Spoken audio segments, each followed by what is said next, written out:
Creators by Dhanush ఛానల్ని చూస్తున్న వ్యూవర్స్కి నా వందనాలు. మార్చి 17, 18న సంకటహార చతుర్థి గణపతి పూజ ఎంతో ప్రీతికరమైన రోజు.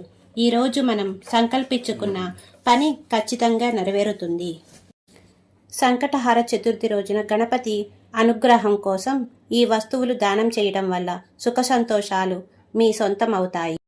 సంకటహార చతుర్థి అనేది హిందూ మతంలో గణేశుడికి అంకితం చేయబడ్డ ఒక ముఖ్యమైన పండుగ.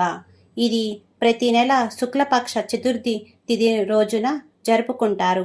ఈ రోజున గణేశుడికి ఉపవాసం చేస్తారు. గణపతికి ఆశీర్వాదం పొందడానికి నియమనిష్టలతో పూజిస్తారు.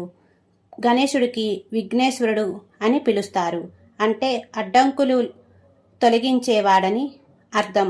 సంకటహార చతుర్థి రోజున గణపతిని పూజించటం వల్ల వచ్చే అన్ని అడ్డంకులు తొలగిపోతాయి. ఈ రోజున గణేశుడికి పూజించటం వల్ల ఇంట్లో సుఖ సంతోషాలు లభిస్తాయని, కుటుంబంలో ఆనందం నెలకొంటుందని నమ్ముతారు.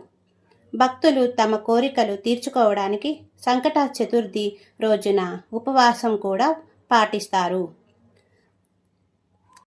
పంచాంగం ప్రకారం 2025 పంచాంగం పాల్గొన మాసం శుక్లపక్ష చతుర్థి తిథి మార్చి 17న సోమవారం సాయంత్రం 7:33 గంటలకు ప్రారంభమవుతుంది. ఇది మార్చి 18 మంగళవారం రాత్రి 10:09 ముగుస్తుంది. ఈ రోజున చంద్రోదయ సమయం పూజ నిర్వహిస్తారు. అటువంటి పరిస్థితిలో బాలచంద్ర సంకటహర చతుర్థి మార్చి 17న మాత్రమే జరుపుకోవాల్సి ఉంటుంది.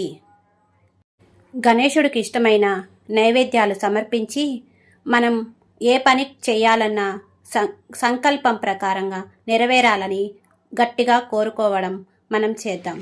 గణేశుడికి ఇష్టమైన ప్రీతికరమైన కుడుములు, ఉండ్రాలు, పానకం, లడ్డూలు, చెరుకుగడలు సమర్పించి మనకు క్లిష్టమైన పరిస్థితుల నుండి ఎదుర్కొనే ధైర్యం, అన్ని పనులు చక్కగా జరగాలని దేవుడిని సంకల్పం చేసుకుందాం.